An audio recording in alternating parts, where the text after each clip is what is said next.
dia, senhoras e senhores. Assim como no mundo presencial, né, o mestre de cerimônias ele compõe uma mesa de honra, e foi a forma que eu achei para externar, para honrá-los. Né? Obrigado, doutora Camila. Obrigado, doutora Clara. Obrigado, doutor Edilson, meu orientador, por fazer parte dessa banca, onde vamos expor o nosso trabalho de pesquisa, já qualificado pelos senhores ano passado. Trabalho este que é intitulado Novas Tecnologias de Informação e Comunicação nos Processos Formativos do Curso de Formação de Docentes do Colégio Estadual de Pato Branco. Nós temos a convicção que a educação é um meio para a mudança, bem como para a construção do cidadão. Algumas das nossas motivações para esse trabalho. Cujo contexto se deu num colégio que atualmente compõe-se de 2.044 educandos, com 82 turmas. Entre os justificativos, a nossa experiência como docente, ao longo desses quase 20 anos, com oficinas e práticas envolvendo o curso de formação de docentes, porque eu sou da área do curso de informática, nós observamos a ausência de disciplinas afins com a NTIC dentro desse curso. Essa foi a minha maior inquietação. Procurando maiores informações sobre o curso, o INEP ele aponta que praticamente quase 6.000 professores, docentes, atuam na educação infantil no estado do Paraná, que são nossos egressos do nosso curso de formação de docentes, também chamado de magistério. O objetivo geral dessa nossa pesquisa, desse trabalho, visou, à luz da educação reflexiva, investigar os processos formativos relativos à apropriação e uso das NTICs pelos educadores e educandos do curso de formação de docentes do Colégio Estadual de Pato Branco, CEPB. Nos objetivos específicos, num recorte temporal, descrever o histórico do curso de formação do colégio, descrever a documentação, o marco legal nacional e estadual para este curso e analisar os processos formativos do educando do curso de formação de docentes. O nosso alicerce como referencial teórico está pautado nos autores da epistemologia do pensamento reflexivo, bem como nos autores que falam sobre a NTIC para a educação e aprendizagem. Depois da qualificação, eu acrescentei mais 3 autores, o Presley, Skinner e o Simeon Papert, que já falavam sobre recursos tecnológicos para a aprendizagem. O Simeon Papert ele construiu a linguagem Logo, hoje temos o Scratch como seu descendente. Nosso elemento metodológico, nós temos esses 4 elementos. O local de pesquisa, então, é o Colégio Estadual de Pato Branco. O tipo da pesquisa, segundo esses autores, é qualitativa, estudo de caso e por amostragem intencional. A coleta de dados ela se deu com base nos correlatos, pesquisa bibliográfica, em documentos oficiais, como as propostas pedagógicas curriculares, os planos de curso e o plano de trabalho docente. Só foi possível a coleta, né, depois da autorização tanto do CEP, Comitê de Ética e Pesquisa, bem como a autorização da CET. Foram 2 processos que durou aí praticamente quase 2 meses. A nossa pesquisa para a coleta de dados foi feita com os coordenadores e pedagogos do curso, com os gestores do colégio, né, parte da direção, os educadores e os educandos do curso de formação de docentes do 4º ano. Como que ela foi feita? Né? Então, com os educadores, coordenadores e gestores, fizemos através de questionário via Google Forms, né, online. Isso foi aplicado em fevereiro deste ano. Já com os educandos, foi realizado o grupo focal, com roteiro semi-estruturado. Foi dividido em 2 grupos de 8 alunas, embora nós temos 22 matriculados, mas alguns não quiseram participar. Foi aplicado o grupo focal em abril deste ano.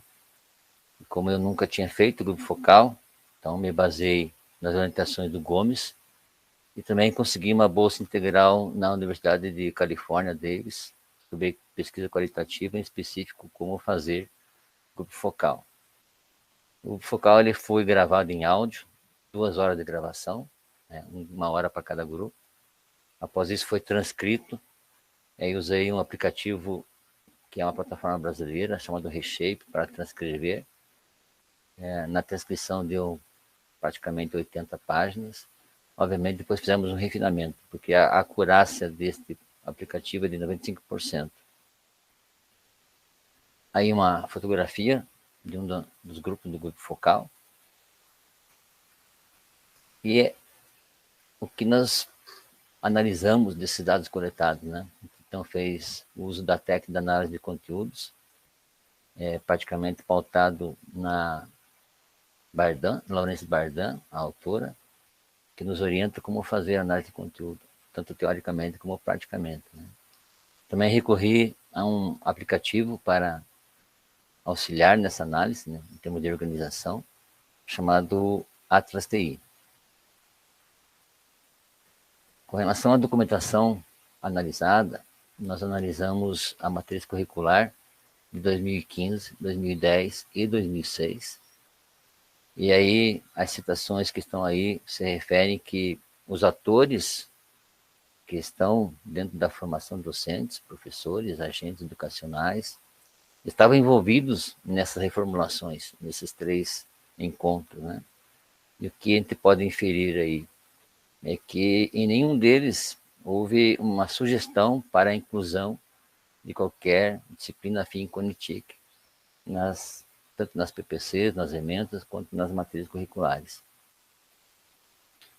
Com relação às PPCs, nós procuramos, a de 2014 e 2011, procuramos por descritores que estivessem relacionados com a nossa teoria, né? Com os nossos autores teóricos.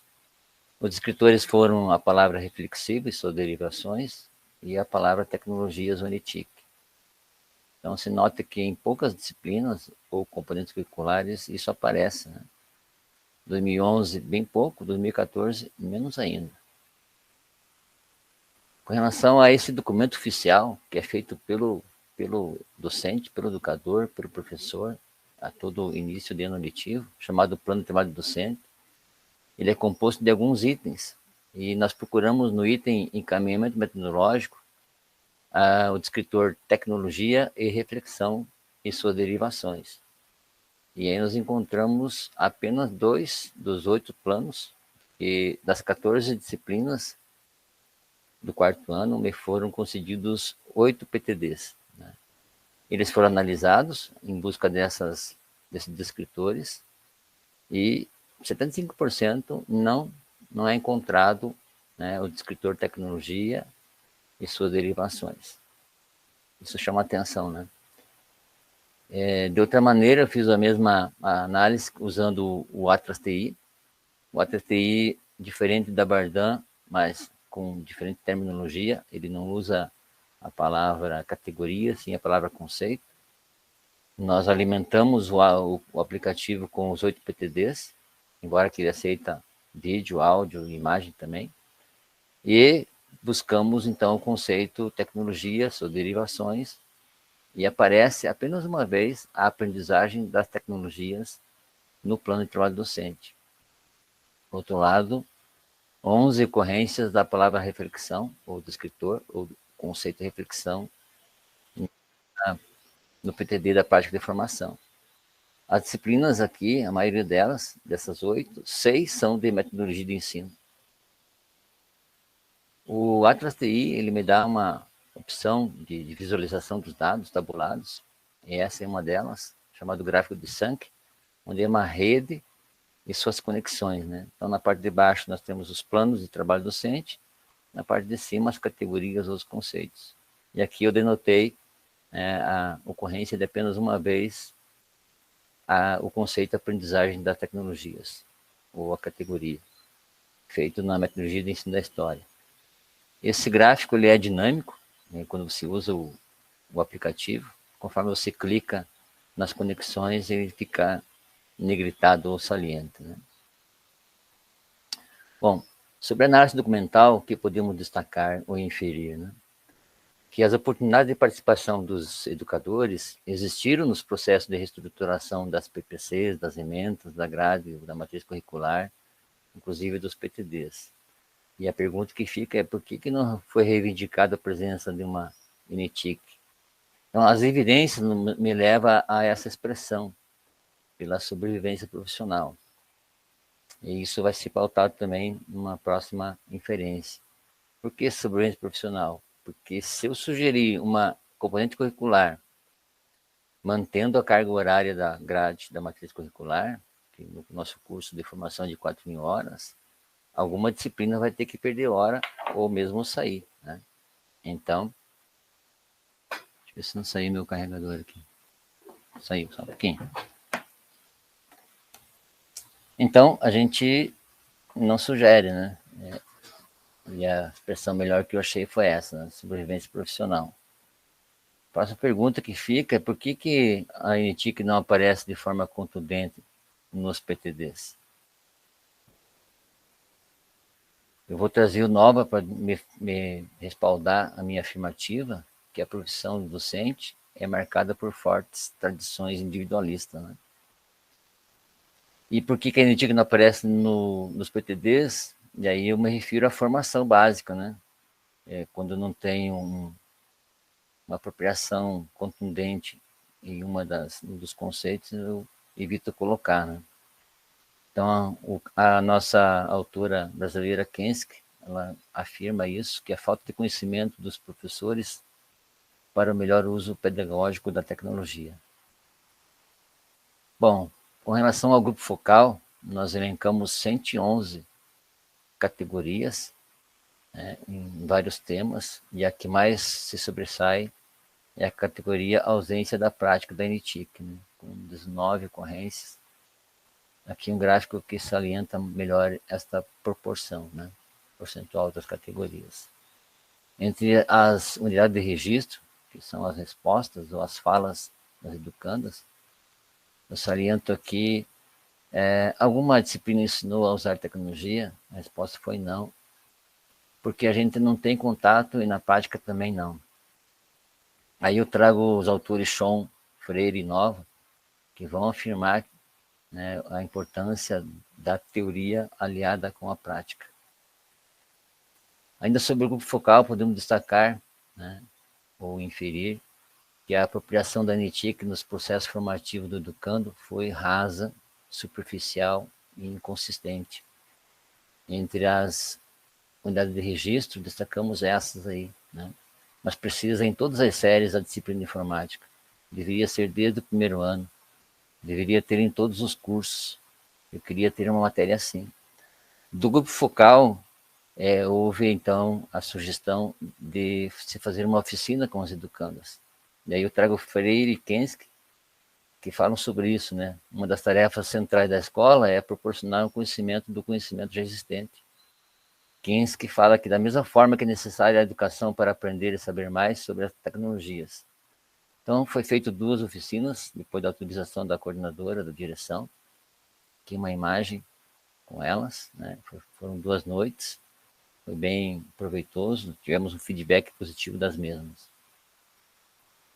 Com relação aos questionários aplicados, tanto para professores, quanto coordenadores, quanto a gestão escolar, foi aplicado também neste ano, em torno de 20 questões, entre questões semiabertas e abertas, né? Das semiabertas fizemos a análise descritiva. Essa é uma das perguntas onde que 100% dos educandos afirmam terem dificuldades em lidar com as tecnologias. Em outra pergunta, se eles tiveram na graduação básica deles disciplina específica com tecnologia digital, 71% respondeu que não. O que podemos então inferir, né?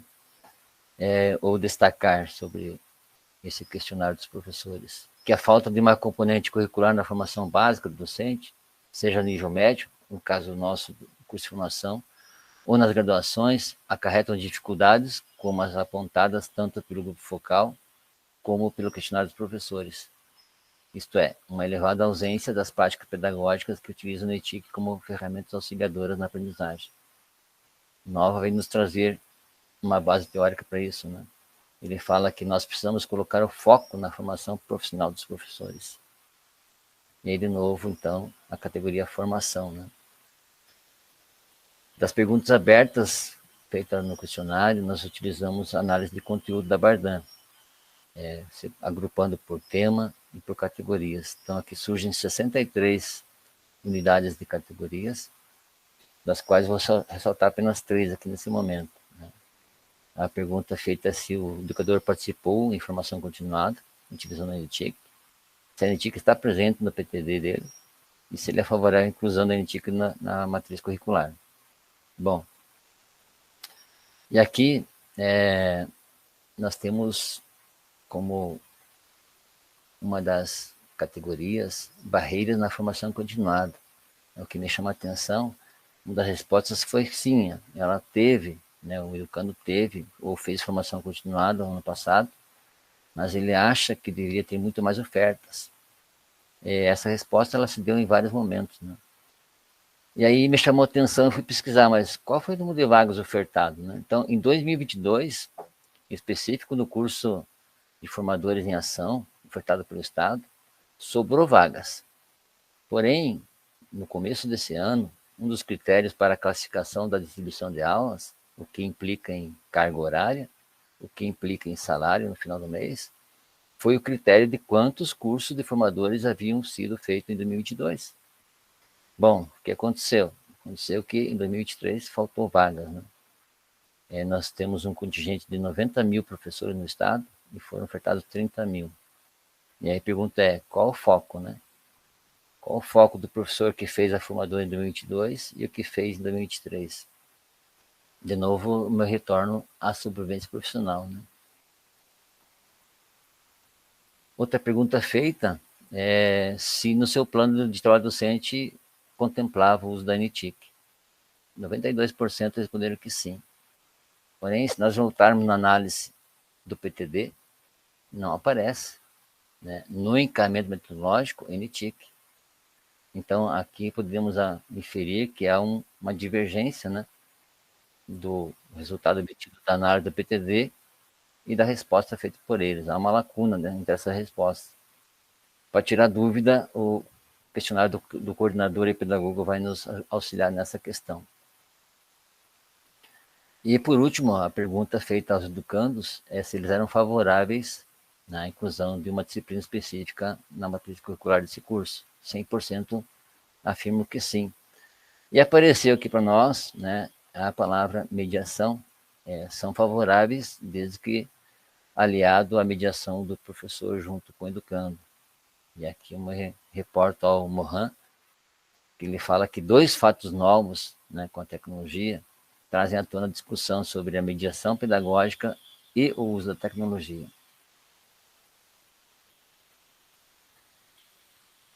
Com relação ao questionário aos coordenadores e pedagogos, né, surgiram 24 categorias, das quais eu vou ressaltar aqui barreiras e observação do uso da NTIC, que uma das missões do pedagogo e coordenador é averiguar a documentação do professor, né? Muito bem. Então, uma das respostas dos registros foi essa, que as diferentes tecnologias dentro de um tema ou de uma disciplina não aparecem como objetivo, nem como metodologia sistematizada. Ou seja, vindo de encontro à análise feita lá no PTD.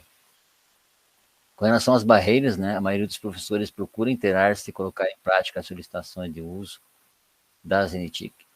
Porém, muitos encontram dificuldades, como, por exemplo, o número de turmas, aparelhos, internet, tempo para planejamento, disposição de laboratório, participação do estudante em casa quando for online. Aos gestores, foram perguntas específicas, né? Surgiram 44 categorias, dentro de 11 temas, e eu vou elencar aqui esta que apareceu uma vez, que é a vontade de aprender. Uma das unidades de registro dos gestores foi essa, né? Formação de qualidade, interesse dos profissionais em melhorar a prática, inserindo o uso das tecnologias de forma efetiva e significativa. Aí eu vou trazer o autor Dewey e o Nova, que falam sobre essa vontade, esse desejo, essa obstinação e persistência, né, para responder às necessidades e anseios dos alunos. Sobre este questionário dos gestores, podemos inferir, destacar que, mesmo com as dificuldades apontadas por eles, né, em relação à infraestrutura, equipamento, plataforma, eles têm cumprido com suas atribuições de maneira organizada, participativa, esforçando-se dentro dessas limitações, proporcionar aos educandos e educadores algum acesso à NETIC. Minhas considerações finais é que foram analisados 242 unidades de registro, com relação à análise de conteúdo do grupo focal e dos questionários, 3 matrizes curriculares, 8 planos de trabalho docente, 3 propostas pedagógicas, para a identificação desse processo formativo. Né? Desta arte, podemos afirmar que a educação ela vive um grande conflito. Existe a consciência da importância das tecnologias, no entanto, fica evidente a falta de recurso e a necessidade de intensificar a formação continuada nesta área. Por fim, esperamos que esta pesquisa possa contribuir no ambiente educacional e no desenvolvimento da educação, abrindo caminhos para novas discussões sobre as ações e práticas pedagógicas em relação ao uso da NETIC e políticas públicas para esta área, bem como trazer uma reflexão sobre nossas ações enquanto profissionais da educação. Em que sentido? No sentido de que decisões que tomamos podem contribuir ou dificultar os processos educativos de gerações futuras, como aquelas decisões tomadas nas alterações das matrizes curriculares de 2005, 2009, 2014, porque elas refletem até hoje na turma do 4º ano que estão se formando, que estão sem uma NETIC na sua matriz curricular. Nesses quase 2 anos de escrita da dissertação, muitas foram as reflexões que fizemos, e a principal são os desafios que nós enfrentamos na docência, né? Desafios estruturais, metodológicos, de recursos humanos, tecnológicos, desafios de recurso do tempo, né? Você professor e ao mesmo tempo pesquisador, o que foi, digamos assim, teve um grau a mais no período pandêmico e pós-pandêmico, em que caiu em nossas mãos, nas mãos dos educadores, uma gama grande, né, de plataformas, o que nós chamamos de panóplia tecnológica, né, referindo-se ao conjunto, a armadura completa de um guerreiro. E muitos de nós estávamos despreparados, né, para assumir aula online com tecnologia, muitos tivemos dificuldades. Então não posso deixar nesse momento fazer uma homenagem a todos os educadores, educandas, aqueles que são e que serão, fazendo uma contextualização histórica, né? Porque na minha família, alguém lá atrás plantou uma semente da docência. Eu falo da minha avó, que aos 16 anos tornou-se professora, numa escola do interior, assumindo uma sala multisseriada, primeira a terceira série, e que enfrentou desafios da época, né? Mas deixou um legado. Hoje, 2 de suas professoras tornaram-se, 2 de suas filhas, me perdoe, tornaram-se professoras, 6 netas são professoras, eu, sou neto, sou professor, minha filha, sua bisneta, é professora. Por que eu contextualizo isso, né? E para buscar uma evidência científica, agradeço a minha prima, professora de Rio Negro, que conseguiu essa imagem aí, né? Essa evidência científica, assinada pela minha avó, no ano de 1952, é um registro de frequência diária, primeira, segunda e terceira série. Aqui está uma imagem de minha avó, né? Uma guerreira da educação, assim como muitos de nós, e eu deixo isso como uma forma de refletir, né? Ou uma pergunta: o que me levou a ser professor? O que levou a minha avó a ser professora? O que levou os senhores da banca, professores, a tornarem professores? O que levou muitos a tornarem professores? Então, muitas respostas podemos ter dessa pergunta, né? Podemos até fazer uma análise de conteúdo, mas uma das respostas que me veio foi através de um dos autores, porque houve um momento em que ele cita, né, uma frase assim carregada de acidez, carregada de discriminação contra a nossa classe pedagógica, Essa frase, resumindo, ela fala que aquele que não sabe fazer, ensina. Né? Quem falou isso foi, quem citou isso foi Schumann, né? Então, o George, ele disse que quem sabe, faz, e aquele que não sabe, ensina. Nossa, isso aí foi um insulto à nossa classe, né? E o que ele responde? Ele responde que aqueles que sabem, sim, fazem, mas aqueles que compreendem o que fazem, eles ensinam. E a todos nós que somos educadores, que com audácia, com intrepidez, com coragem, enfrentam esses desafios, desafios de suas épocas, hoje os nossos desafios, mas que, parafraseando Cortella, né, nós fizemos e fazemos o melhor com o que temos, para que quando tivermos condições melhores, fazemos melhor ainda. Mário Sérgio Cortella. Assim eu encerro a minha defesa. Aqui está um referencial teórico usado nessa defesa e devolvo a palavra ao meu professor orientador, presidente da banca, examinadora, Edilson Pontarolo. Muito obrigado.